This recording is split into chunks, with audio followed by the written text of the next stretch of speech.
बिस्मिल्लाहिर्रहमानिर्रहीम। सर जी, कल के लेक्चर से कोई सवाल पूछना चाह रहे हैं तो पूछ लीजिए। कल के लेक्चर से कोई सवाल पूछना चाह रहे हैं तो पूछ लीजिए।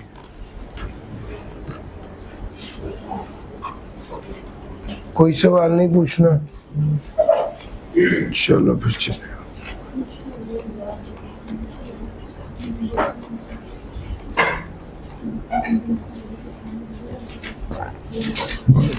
मैंने आपको कल जो लास्ट बात पढ़ाई थी वहां से कैरी करता हूँ। हमने कहा था टोटल इनकम क्या होती है। तुमने कहा था टोटल इनकम किस तरह कैलकुलेट होती है। इनकम दो ही तरह की होती है, एक वो जिस पे टैक्स लगता है और एक वो जिस पे टैक्स नहीं लगता। जिस पे टैक्स नहीं लगता वो एग्जाम्प्ट है, और वो इनकम जिस पे टैक्स लगता है वो सब्जेक्ट टू टैक्स। एक वो जिस पे टैक्स नहीं लगता और एक जिस पे लगता है। जिस पे नहीं लगता वो एग्जाम्प्ट है, जिस पे लगता है वो सब्जेक्ट टू टैक्स। अच्छा, फिर उसके बाद हमने अगली बात की थी कि भाई टैक्सेबल इनकम क्या होती है। वो इनकम जो टैक्स के काबिल हो। असल में टैक्स परसेंटेज की सूरत में लगता है। तो आपकी इनकम निकलती है, जितने आपने पैसे कमाए हैं उसमें से डिडक्टेबल अलाउंस, उसमें से सबसे पहले जितने पैसे कमाए हैं सबसे पहले ये देखते हैं कितनी एग्जाम्प्ट इनकम है और कितनी टैक्सेबल है। तो जितने पैसे आपने कमाए उसमें से क्या कर देंगे, एग्जाम्प्ट पहले लेस करेंगे। एग्जाम्प्ट इनकम पहले खत्म कर देंगे क्योंकि उस पर तो टैक्स लगना ही नहीं था। जब वो साइड पे कर देंगे फिर जो बाकी इनकम रह जाएगी उसमें से क्या करेंगे, डिडक्टेबल अलाउंस लेस कर देंगे। सर डिडक्टेबल अलाउंस क्या होता है? मैंने आपको बताया, याद रखिएगा टैक्स क्रेडिट जो है, टैक्स क्रेडिट क्या करता है, टैक्स को कम करता है। और डिडक्टेबल अलाउंस क्या करता है, टैक्स क्रेडिट टैक्स को कम करता है और डिडक्टेबल अलाउंस क्या करता है, टैक्स क्रेडिट टैक्स को कम करता है और deductible allowance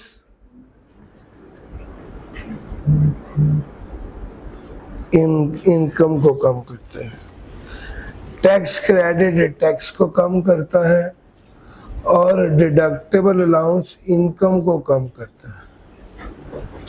tax credit tax को कम करता है और डिडक्टेबल अलाउंस इनकम को कम करता है।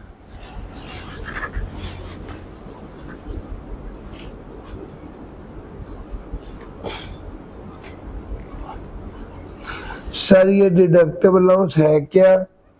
1 2 3 4 चीजें टोटल। सबसे पहला ज़कात, दूसरा वर्कर वेलफेयर फंड, तीसरा वर्कर प्रॉफिट पार्टिसिपेशन फंड, चौथा एजुकेशनल एक्सपेंस। एक बात आपको समझाना चाहता हूँ सर जी, जो बात ध्यान से सुनिएगा, एक बात आपको बताना चाह रहा हूँ। वो बात ये कि अगर एक बंदे की इनकम है 100 रुपये, उस पे डिडक्टेबल अलाउंस है 10 रुपये, तो इनकम डिडक्टेबल अलाउंस इनकम को क्या कर देता है, कम कर देता है। इस पे टैक्स कितना लगेगा, लेट से टैक्स लगना है 10% के हिसाब से, तो 9 रुपए का टैक्स लगेगा। अगर डिडक्टेबल अलाउंस ना होता, 100 रुपए की इनकम होती तो उस पर टैक्स कितना लगता, 10। यार मेरा पॉइंट समझ आ रहा है? अगर 100 रुपए की इनकम होती तो टैक्स 10 रुपए लगता। अब चूंकि डिडक्टेबल अलाउंस के आने से इनकम क्या हो गई, कम हो गई, उससे टैक्स क्या हो गया, कम हो गया। सर जी, जब भी गवर्नमेंट फायदा देना चाहती है तो वो टैक्स क्रेडिट दे देती है, टैक्स में कमी दे देती है। हाँ, इस तरीके से भी फायदा दिया जा सकता है। टैक्स क्रेडिट दे दे, टैक्स में कमी दे दे, इससे इस तरीके से भी फायदा दिया जा सकता है। दूसरा क्या तरीका है, डिडक्टेबल अलाउंस दे दे। डिडक्टेबल अलाउंस, इनकम कम होगी टैक्स कम हो जाए। यार मेरा पॉइंट समझ आ रहा है? तो ये दोनों तरीके से जब गवर्नमेंट या एफपीआर फायदा देना चाहते हैं आवाम को, तो वो टैक्स क्रेडिट दे देते हैं, और डिडक्टेबल अलाउंस अगर दे तो इससे भी अल्टीमेटली आवाम को, टैक्स पेयर को फायदा होता है, क्योंकि उसकी इनकम कम होती है, अल्टीमेटली टैक्स कम होता है।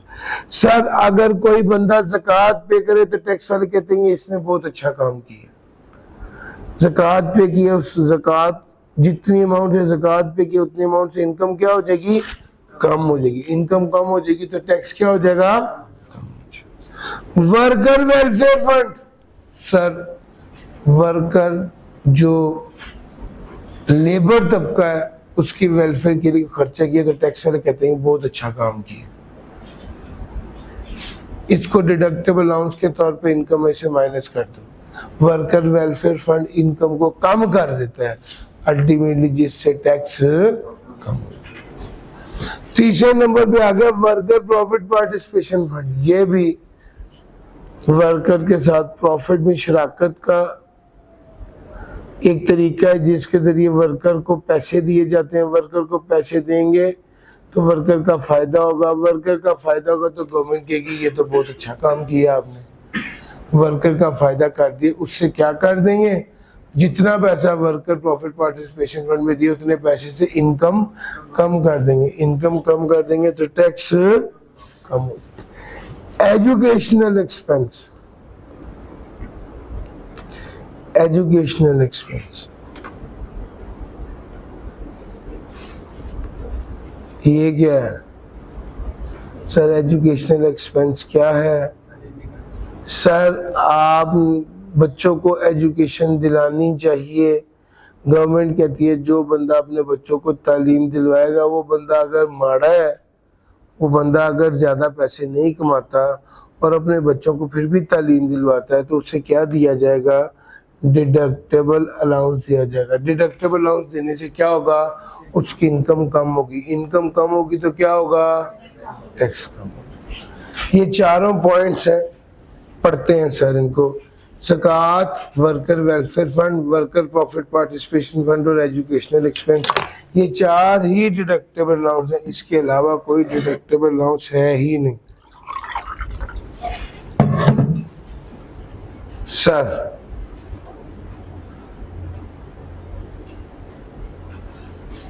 टैक्सेबल इनकम जल्दी से एक बार रीड कर लें, फिर आगे चलता हूँ। वन बाय वन अब इसको पढ़ते हैं। सबसे पहले आ गया ज़कात। सर ज़कात, अगर ज़कात एंड उशर ऑर्डिनेंस 1980 के मुताबिक दी जाए तो इनकम में से माइनस करने की इजाजत होगी। ज़कात एंड उशर ऑर्डिनेंस 1980 के मुताबिक दी जाए तो ये वाला खर्चा इनकम में से माइनस करने की इजाजत होगी। Where the zakat has been deducted out of profit on debt, which is chargeable under that income from other source, such zakat shall not be deducted again out of total income. अगर ज़कात को deduct किया गया है out of profit on date, where zakat has been deducted out of the profit on debt. Sir ji अगर एक मेरा point समझना, प्रॉफिट ऑन डेट 100 रुपए का था, इसमें से ज़कात लेस की 10 रुपए की, प्रॉफिट ऑन डेट रह गया 90 रुपए का। इनकम फ्रॉम अदर सोर्स में आपने लिखा 90 रुपए, ये वाला। जब आपने एक हेड के अंदर ज़कात लेस कर दी है तो क्या लेट से इसके अलावा इसकी इनकम फ्रॉम बिजनेस था 100 रुपए का, टोटल इनकम हो गई 190 रुपए। क्या इस टोटल इनकम में से ज़कात दोबारा लेस करेंगे? सर एक बार ज़कात जब एक हेड ऑफ इस हेड ऑफ इनकम में से ज़कात लेस हो के आई है तो फिर टोटल इनकम में से दोबारा माइनस नहीं करेंगे। टोटल इनकम में से दोबारा माइनस नहीं करेंगे। टोटल इनकम में से दोबारा माइनस नहीं करेंगे। Where the zakat has been deducted out of profit on debt which is chargeable under that income from other source, such zakat shall not be deducted again out of the total income.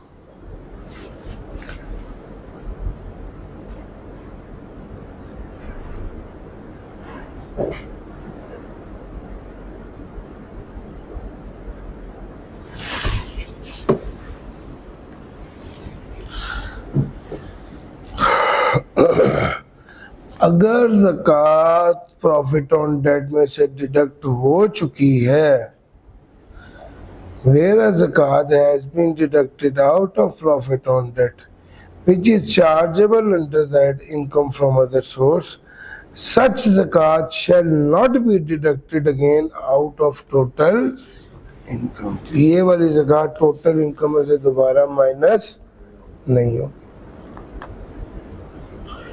Where the amount of zakat is more than total income, the excess amount shall not be refunded or carried forward. अगर ज़कात जो है वो total income से ज्यादा है, sir जी income थी 100 रुपए और आपने ज़कात दे दी 300 रुपए,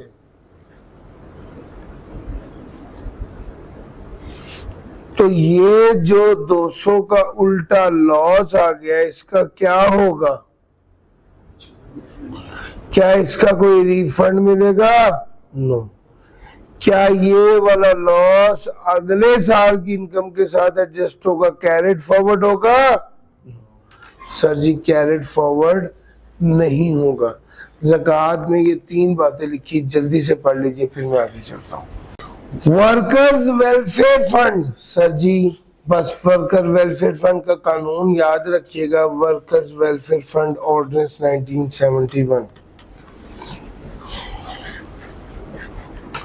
A person shall be entitled to a deductible allowance for the amount of any worker welfare fund paid by the person in a tax year under Workers Welfare Fund Ordinance 1971. However, any amount paid to province by trans-provincial organization shall not be allowed as deductible allowance. Any amount paid to province by trans-provincial organization. वो कहता है कोई भी amount जो पे की गई है प्रोविंसेस को किसकी तरफ से, ट्रांस प्रोविजनल ऑर्गेनाइजेशन की तरफ से, shall not be allowed as deductible allowance, तो उसे डिडक्टेबल अलाउंस के तौर पे इनकम में से माइनस करने की इजाजत नहीं होती।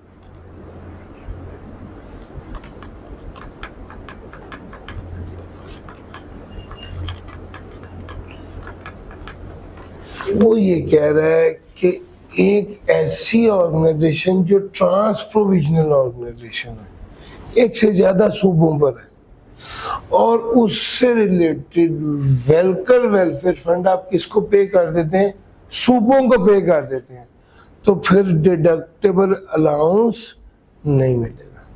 सर जी कुछ और बेनिफिट्स होंगे लेकिन डिडक्टेबल अलाउंस नहीं होगा। हमारा मेन फोकस ये है, वर्कर वेलफेयर फंड अगर पे किया है तो वो वाली अमाउंट इनकम में से माइनस करने की इजाजत होगी। लेकिन वो कहता है कि अगर वर्कर वेलफेयर फंड पे किया है ट्रांस प्रोविजनल ऑर्गेनाइजेशन ने प्रोविंसेस को,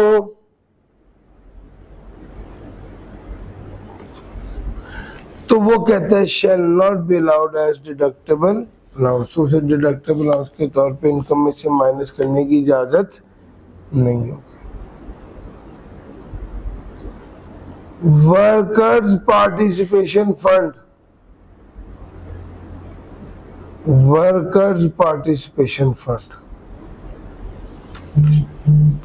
सब इसी को ही मैंने कहा workers profit participation fund. Sir वो पर्सन जो है उसे डिडक्टेबल अलाउंस अगर दी, पर्सन को डिडक्टेबल अलाउंस अलाउ होगा अगर वो वर्कर प्रॉफिट पार्टिसिपेशन फंड पे करेगा। अलबत्ता वही लाइन लिखी हुई है trans provisional organisation worker profit participation fund अगर प्रोविंस को पे कर दें तो as a deductible allowance income में से माइनस नहीं होगा। तो वर्कर वेलफेयर फंड और worker profit participation fund, worker welfare fund का कौन सा कानून है 1971 का, वर्कर प्रॉफिट पार्टिसिपेशन फंड का कौन सा कानून है 1968 का। सर जल्दी से एक बार देख लें फिर आगे चलते हैं।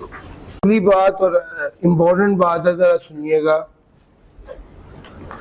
सर जी अगर कोई इंडिविजुअल है और उसकी इनकम 15 लाख पर एनम से कम है तो उसे टैक्स, तो उसे एक्सपेंस अलाउ होगा, तो उसे एक्सपेंस अलाउ होगा कितना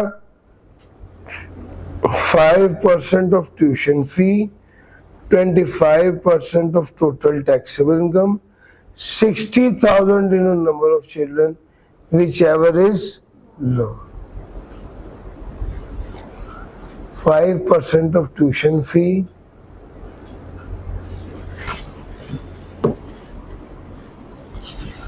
ट्यूशन फी का 5%, 25% of total taxable income, 60,000 into number of children.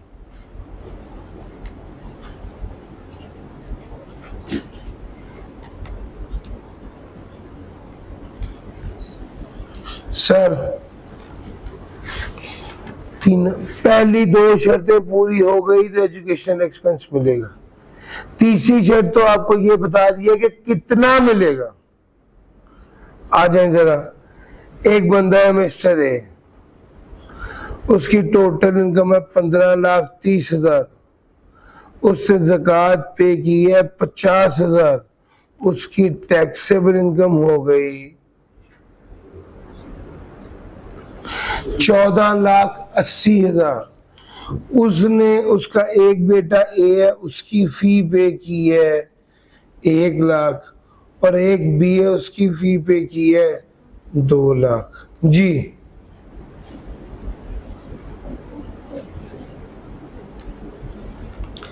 भाईजान ये टोटल कितना हो गया है 3 लाख हो। अब वो कहता है अगर इंडिविजुअल है यस, टैक्सेबल इनकम 15 लाख से कम है यस, रूल अप्लाई करके बताएंगे डिडक्टेबल अलाउंस मिलेगा या नहीं मिलेगा, तो कितना मिलेगा 5% of tuition fee. Tuition fee कितनी है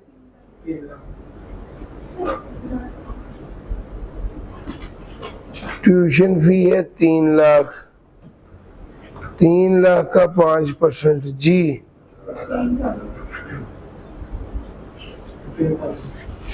15,000। 25% of total taxable income ji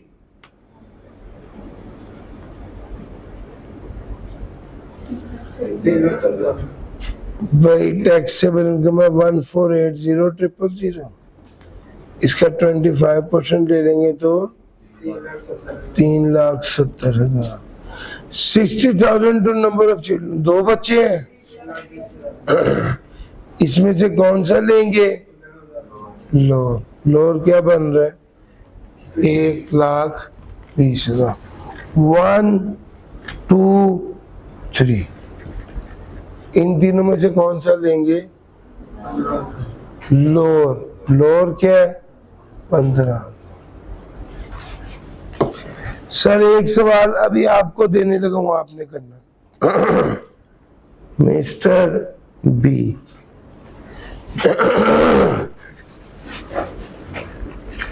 total income है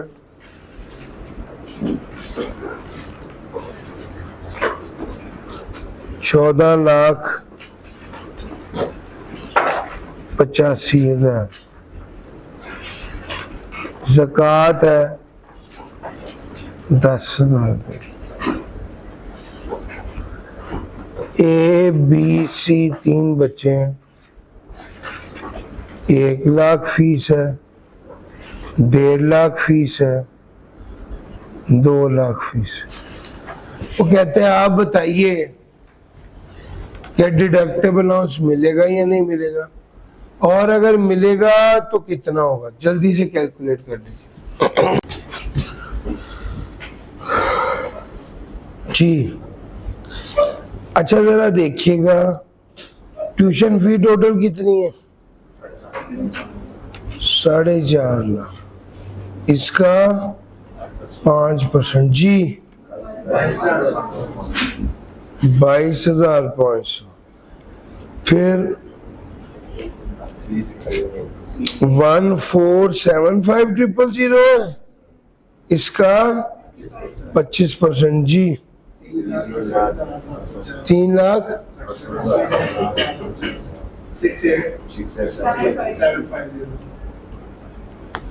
और तीसरे नंबर पे क्या आ गया, 60,000 इंटू 3 करूं। ओ यार ऐसा सवाल आया तो कर लोगे। लो सर आगे चलते हैं। E3 और E4 आपकी होम असाइनमेंट है, छोटे छोटे 2 सवाल।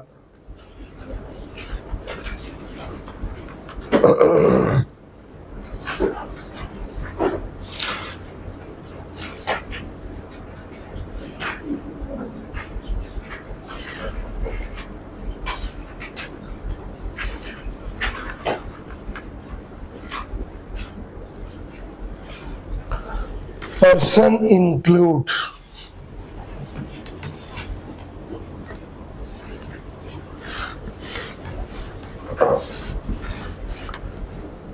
सर जी जब अब हम डेफिनेशंस की तरफ चल रहे हैं, सबसे पहली डेफिनेशन है पर्सन की। पर्सन में क्या शामिल है, individual, AOP, company, federal government, foreign government, political subdivision of foreign government, public international organisation. Sir ji individual AOP कहते हैं पार्टनरशिप को, individual AOP company, federal government, foreign government. 5 तो बिल्कुल आसान है। अगला है फॉरेन गवर्नमेंट का sub division, political subdivision of foreign government, और उससे अगला है public international organisation.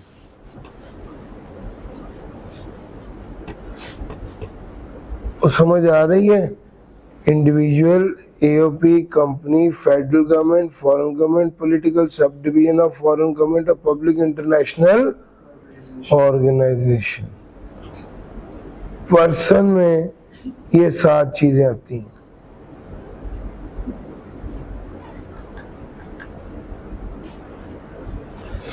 Individual AOP company, federal government, foreign government, political subdivision of foreign government और पब्लिक इंटरनेशनल ऑर्गेनाइजेशन।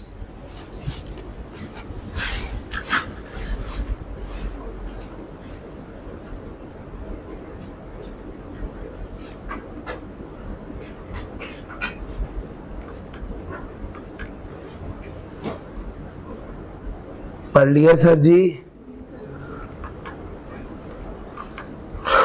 उसके बाद आ गया पर्सन। पर्सन की डेफिनेशन से अगला है, पर्सन में था एक एओपी, एसोसिएशन ऑफ पर्सन। इससे क्या मुराद है, इससे मुराद है सबसे पहले firm, Hindu undivided family, artificial juridical person, या any body of persons formed under the foreign law but does not include a company. Firm, Hindu undivided family, artificial juridical person, or anybody of persons formed under the foreign law but does not include a company.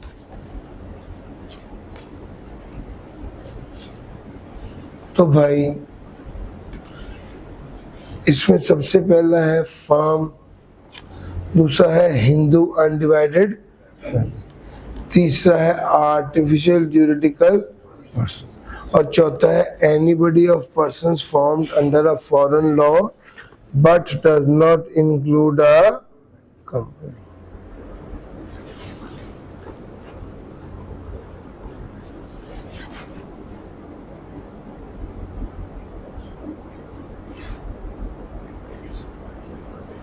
Firm है, Hindu undivided family है, artificial juridical person है, और anybody of person formed under a foreign law but does not include a company, चौथा ये।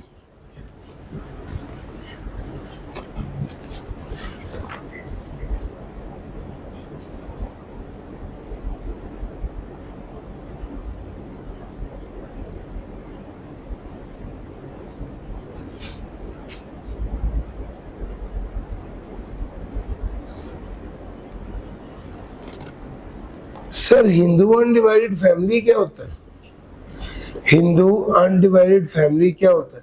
Sir ये कारोबार करने का पैटर्न है कि हिंदू फैमिली आगे नस्ल बढ़ती रहती है और वो मिलकर ही बिजनेस करते रहते हैं, तो इस तरीके से कारोबार करने को हिंदू अनडिवाइडेड फैमिली कहते हैं। इसमें पहले हिंदुओं का पैटर्न है, लेकिन कोई भी बंदा इस तरह से बिजनेस करे कि एक दादा है, उसके आगे बच्चे हैं और फिर उसके आगे मजीद उनके पोते हैं, ये सब मिल के कारोबार कर रहे हैं, इसे क्या कहते हैं? हिंदू अनडिवाइडेड फैमिली कहते हैं। Artificial juridical person, artificial juridical person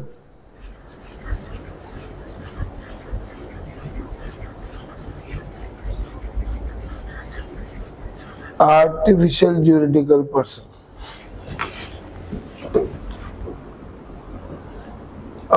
दो तरह के लोग होते हैं, एक होता है नेचुरल पर्सन और एक होता है आर्टिफिशियल पर्सन। एक नेचुरल पर्सन है और एक आर्टिफिशियल पर्सन। नेचुरल पर्सन कौन है? नेचुरल पर्सन वो है जिसकी, जो इंसान है, जो अल्लाह ने बनाया। आर्टिफिशियल पर्सन कौन है? जो इंसान ने बनाया। सर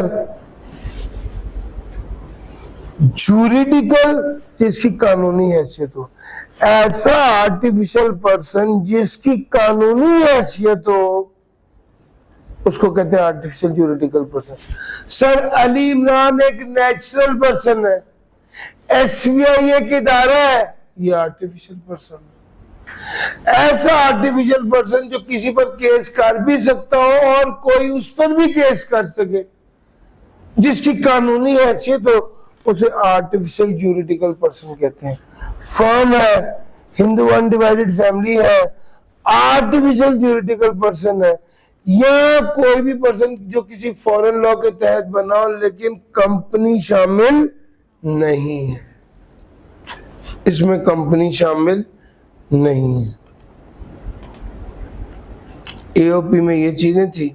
फर्म क्या है? जब दो या दो से ज्यादा लोग मिलकर इकट्ठे बिजनेस करते हैं ताकि प्रॉफिट शेयर कर सकें। बोर्ड से क्या मुराद है? बोर्ड से मुराद है सेंट्रल बोर्ड ऑफ रेवेन्यू, पहले था, 2007 से क्या हो गया है? Federal board of revenue. पहले सीबीआर था, अब एफबीआर हो गया। और अगली बात जो सबसे कीमती है, जो अब डेफिनेशन में अपग्रेडेशन हुई है, वो कहता है भाईजान कोई भी एफबीआर का मेंबर, कोई भी member of FBR who has been given the board's power, जिसको बोर्ड की पावर दी गई है, कोई भी एफबीआर का मेंबर जिसको बोर्ड की पावर दी गई है, उसे, कोई भी एफबीआर का मेंबर जिसको बोर्ड की पावर दी गई है, उसको भी बोर्ड कहा जाएगा। मिसाल के तौर पे अभी मैंने आपको कल ये पढ़ाया कि भाई अगर कमिश्नर को दरखास्त देंगे नॉर्मल से स्पेशल या स्पेशल से नॉर्मल के लिए, अगर कमिश्नर ने कबूल ना किया तो किसके पास चले जाएंगे? अगर FBI वाले कह देते हैं जी इस तरह की दरखास्त मिस्टर जी डील करेंगे, तो मिस्टर जी के पास किसकी पावर आ गई है? बोर्ड की पावर आ गई। तो भाई कोई भी पर्सन जो मेंबर ऑफ द FBI जिसको बोर्ड की पावर दी गई है उसे भी बोर्ड समझा जाएगा। पर्सन की डेफिनेशन है और AOP और फर्म और बोर्ड है। जल्दी से एक बार रीड कर लें फिर आगे चलता हूँ। सर जी अब मैं डिस्कशन करने लगा हूँ कंपनी की डेफिनेशन की। अच्छा इससे पहले आपने डेफिनेशन पढ़ी है, जरा गौर कीजिएगा। डेफिनेशन जब भी पढ़ते हैं उसके साथ लफ्ज लिखा होता है या इंक्लूड या मीन्स, या इंक्लूड या मीन्स। सर यहां पर देखें पर्सन में क्या लिखा आ रहा था? इंक्लूड। जब इंक्लूड लिखा आता है तो इसका मतलब होता है 1 2 3 4 5 6 7। जब पर्सन लिखा आता है तो इसका मतलब होता है, जब पर्सन लिखा आता है तो इसका मतलब होता है कि ये 7 तरह के लोग इसमें शामिल हैं। जब पर्सन लिखा आता है तो इसका मतलब होता है कि ये 7 1 2 3 4 5 6 7 ये 7 लोग इसमें शामिल हैं। इंक्लूड का लफ्ज आ गया, ये शामिल है। कोई 8वां हो सकता है? यस हो सकता है, लेकिन इसी डेफिनेशन में अगर लफ्ज मीन्स लिखा हो तो उसका मतलब होगा कि 8वां नहीं हो सकता।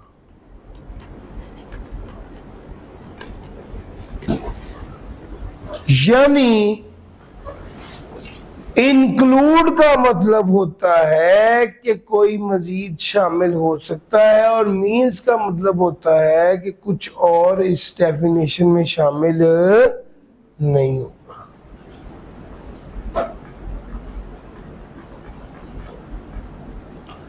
कंपनी की डेफिनेशन में गौर करें, लफ्ज मीन्स आ रहा है। कंपनी की डेफिनेशन में लफ्ज मीन्स आ रहा है। सर MCB, M फॉर मोदा। अच्छा मैंने इसको समझाने के लिए एक निमोनिक बना दिया है ताकि आप इसको याद कर सके, वरना ये ना 11 पॉइंट से जो बच्चों को याद नहीं होते थे, तो मैंने एक निमोनिक बनाया। MCB सुना ही होगा, बैंक का नाम है। NBFC ये नॉन बैंकिंग फाइनेंस कंपनी को NBFC कहा जाता है। Sir LPTS Lahore public transport service, ये क्या है? सर ये वो जो लाल रंग की बस नहीं चलती वो है। सर इसकी यहाँ पे क्या तो यार निमोनिक तो कुछ भी बन सकता है ना, सिर्फ वो अल्फाज को तरतीब देने के लिए मैंने बना दिया है। MCB, NBFC और LPTS। M फॉर मुदारबा, C for company as defined in companies act 2017, B for body corporate formed by और under any law in force in Pakistan. MCB एक ग्रुप बन गया। फिर आ गया NBFC, N for non profit organisation, B for body incorporated by और under the law of the country outside Pakistan. अभी ऊपर भी पड़ा है body corporate formed under any law in force in Pakistan, यानी कोई भी बॉडी कॉर्पोरेट जो पाकिस्तान के कानून, पाकिस्तान के अंदर के किसी कानून के तहत बने वो भी कंपनी है, और कोई भी बॉडी कॉर्पोरेट जो पाकिस्तान के बाहर के किसी कानून के तहत बने वो भी कंपनी है। NB, F से foreign association declared to be a company for the purpose of this ordinance. NBF ये आ गया और C क्या आ गया, कोऑपरेटिव सोसाइटी। तो NBFC, MCB, NBFC, M मुदारबा, C company as defined in companies act 2017 और B body corporate formed by और under any law in force in Pakistan, MCP। फिर आगे NBFC, N for non profit organisation, B for body incorporated by और under the law of the country outside Pakistan relating to incorporation of companies. F से foreign association declared to be a company for the purpose of this ordinance और C से cooperative society जो कि क्या हो जाएगा, finance society और any other society, N, B, F और C।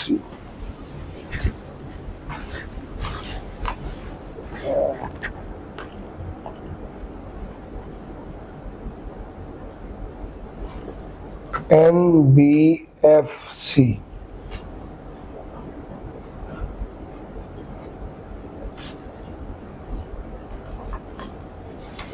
फिर आ गया LPTS, L local government, P provincial government, T trust, S small company. तो भाई इसको इस तरह से याद करोगे तो दिक्कत नहीं होगी।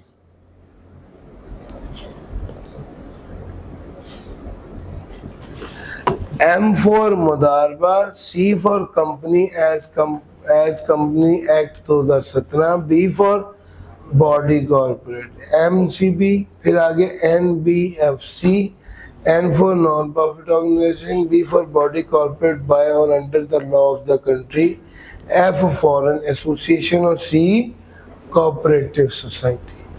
MCB आ गया, NBFC आ गया, अगला क्या आ गया LPTS, L local government, P provincial government, T trust और S स्मॉल कंपनी। सर जी ये 11 आइटम्स हैं, जल्दी से आपने कम से कम इसको 3 बार अभी के अभी पढ़ना। जी सर जी, एक बार मेरे साथ फिर दोबारा। सर जी कंपनी में ये 11 चीजें शामिल हैं सिर्फ। सबसे पहले MCB को ब्रेक कर लेते। M फॉर मुदारबा, C for company under companies act 2017, B for body corporate formed under any law in force in Pakistan, MCB side पर हो गया। आगे आगे NBFC, N for non profit organisation, B for body corporate formed under any law in force outside Pakistan, F for foreign association, C for cooperative society. आगे आगे अगला आ गया LPTS, बड़ा ही आसान है, L local government, P provincial government, D trust, S small. और sir समझ आ गया है? ये इस तरह से आपने कंपनी की डेफिनेशन एक बार गो थ्रू कर लेनी है। थोड़ा सा आगे चलूं तो सर अब अगला जो स्टेप है वो है पब्लिक कंपनी। अच्छा ये इससे पहले अगर आपने I2B में पब्लिक कंपनी की डेफिनेशन पढ़ी है तो वो और होगी। मैं जो आपको डेफिनेशन पढ़ा रहा हूं इनकम टैक्स ऑर्डिनेंस के मुताबिक पब्लिक कंपनी क्या है वो पढ़ा रहा हूं। सर जी हर वो कंपनी जिसके 50% या उससे ज्यादा शेयर्स फेडरल या प्रोविंशियल गवर्नमेंट के पास हो तो उसे पब्लिक कंपनी कहा जाता है। हर वो कंपनी जिसके 50% या उससे ज्यादा शेयर फॉरेन गवर्नमेंट के पास हो तो इसे पब्लिक कंपनी कहा जाता है। हर वो कंपनी जिसके 50% या उससे ज्यादा शेयर फॉरेन कंपनी के पास हो और वो वाली कंपनी जो कि wholly owned by foreign government हो तो इसे पब्लिक कंपनी कहा जाता है। हर वो कंपनी जिसके शेयर स्टॉक एक्सचेंज पर लिस्टेड हो on the last day of tax year तो इसे भी पब्लिक कंपनी कहा जाता है। हर वो कंपनी जिसके हर वो यूनिट ट्रस्ट जिसके units widely available to public हो, वो पब्लिक कंपनी होती है। ये 5 बातें आपको कही हैं। वो कंपनी जिसके 50% उससे ज्यादा शेयर फेडरल या प्रोविंशियल गवर्नमेंट के पास हो, वो कंपनी जिसके 50% उससे ज्यादा शेयर फॉरेन गवर्नमेंट के पास हो, वो कंपनी जिसके 50% उससे ज्यादा शेयर ऐसी फॉरेन कंपनी के पास हो जो कि wholly owned by foreign government हो, वो कंपनी जिसके शेयर स्टॉक एक्सचेंज पर लिस्टेड हो, वो कंपनी जिसके शेयर्स स्टॉक एक्सचेंज पर लिस्टेड हो on the last day of tax year, और वो यूनिट ट्रस्ट जिसके units widely available to public हो। सर एक शर्त भी पूरी हो गई तो ये पब्लिक कंपनी होगी, एक शर्त भी पूरी हो गई तो ये पब्लिक कंपनी होगी। एक एग्जांपल मैं आप सारी आइटम्स की एग्जांपल्स आपके साथ शेयर करता हूँ। ए लिमिटेड के 60% शेयर पंजाब गवर्नमेंट के पास, तो ये कौन सी कंपनी होगी? Public company. अल्फा लिमिटेड के 55% शेयर्स पाकिस्तान गवर्नमेंट के पास है, यानी फेडरल गवर्नमेंट के पास है, तो ये कौन सी कंपनी होगी? Public company. अल्फा लिमिटेड के बीटा लिमिटेड के 52% शेयर्स कतर गवर्नमेंट के पास, तो ये कौन सी कंपनी होगी? पब्लिक कंपनी होगी। सर गैमा लिमिटेड के 55% शेयर्स किसके पास है? फॉरेन कंपनी कौन सी है सर? गैमा लिमिटेड के 55% शेयर्स किसके पास है? Foreign company let's say P limited है। गैमा लिमिटेड के 55% शेयर्स पी लिमिटेड के पास हैं, जिसके 100% शेयर्स फॉरेन गवर्नमेंट के पास, जिसके 100% शेयर यूके की गवर्नमेंट के पास। तो सवाल ये है कि क्या गैमा लिमिटेड पब्लिक कंपनी होगी? यस। अगर पी लिमिटेड के 100%, आपके सवाल एक है किताब में, वो कहता है भाईजान 55% तो पी लिमिटेड के पास है, लेकिन पी लिमिटेड के 97% गवर्नमेंट के पास है, तो ये पब्लिक कंपनी 100% होनी चाहिए, ओन्ड होनी चाहिए। Sir ji listed on the stock exchange on the last day of tax year, public company क्या है? listed on the stock exchange on the last day of tax year। Unit trust जिसके units widely available to public है, unit trust जिसके units widely available to public हैं, ये public company है। Sir ji सारी बातें आपके साथ डिस्कस कर ली। पब्लिक कंपनी, सर जी एक कंपनी है जो कि 29 जून को डी लिस्ट हो गई है, सर वो पब्लिक कंपनी नहीं रहेगी, क्योंकि साल के आखिरी दिन उसको लिस्टेड होना जरूरी था। सर पॉइंट समझ आ रहा है? यूनिट ट्रस्ट जिसके यूनिट्स पब्लिक के लिए अवेलेबल हो, जिस तरह शेयर्स पब्लिक के लिए अवेलेबल होते हैं, इसी तरह यूनिट्स भी अवेलेबल होते हैं, ऐसे इदारे को पब्लिक कंपनी कहा जाता है। सर मैंने ये सारी बातें आपको बता दी, एक बार जल्दी से ये रीड कर लीजिए। प्राइवेट कंपनी वो कंपनी है जो पब्लिक कंपनी ना हो। जल्दी से इसको रीड कर लें, फिर मैं आगे चलता हूँ। सर जी उसके बाद आ गया E5। E5 में बस एक चीज में रखिए, कोई एक शर्त भी पूरी हो गई तो ये पब्लिक कंपनी है। E5A आपकी होम असाइनमेंट है। मैंने जिस तरह आपको ये डिस्कस करवाया है कॉन्सेप्ट, ये आप करेंगे आपको सारी बातें समझ आएगी कि सर ने हमें बातों बातों में ये सारा पढ़ा ही दिया है। 29 जून वाली बात भी पढ़ा दी, 97% वाला भी पढ़ा दिया, सारा आपको मैंने कवर करा दिया। नॉन प्रॉफिट ऑर्गेनाइजेशन,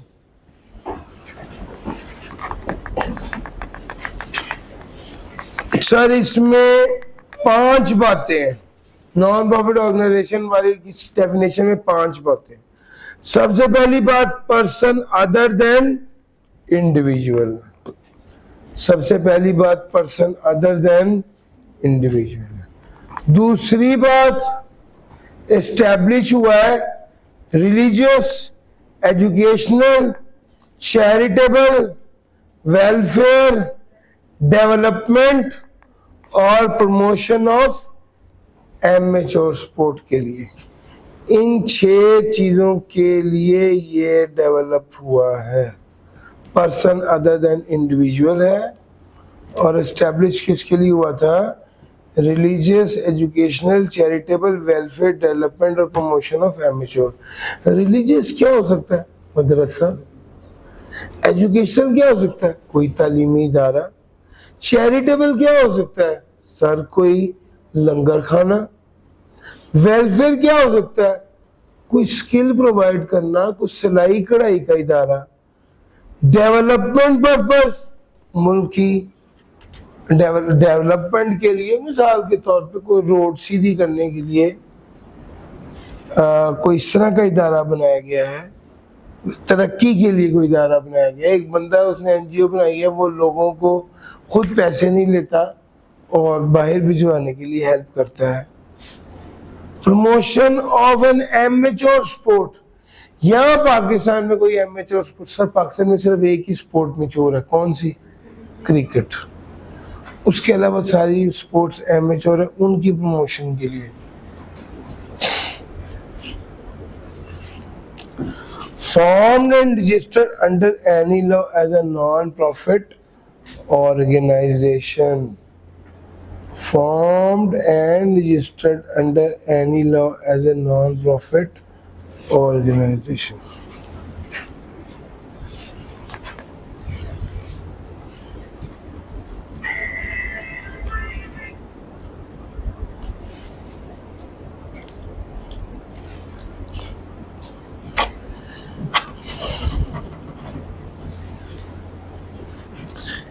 सर कानून के, नॉन प्रॉफिट ऑर्गेनाइजेशन के कानून के मुताबिक ये इदारा बना हो।